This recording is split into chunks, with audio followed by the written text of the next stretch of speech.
Partia Socialiste dhe aleatët e saj respektojnë afatet ligjore për regjistrimin e subjekteve zgjedhore për zgjedhjet vendore të 8 majit 2011. Në mesditën e së martës, në afatin limit për regjistrimin si subjekt zgjedhor, mësohet se Partia Socialiste ka depozituar dokumentacionin e kërkuar pranë Komisionit Qendror të Zgjedhjeve.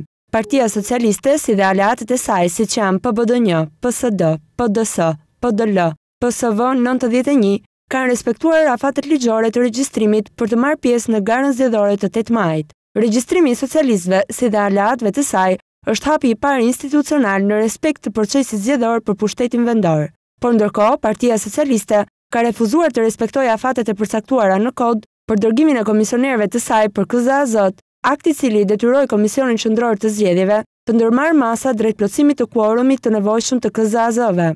Në këtë drejtim, Komisioni Qendror i Zgjedhjeve ka vendosur zëvendësimin e antarëve të KZAZ-ve si dhe sekretarëve me antarë të shoqërisë civile, duke bërë kështu edhe konstituimin final të 66 KZAZ-ve për vendoret e majit.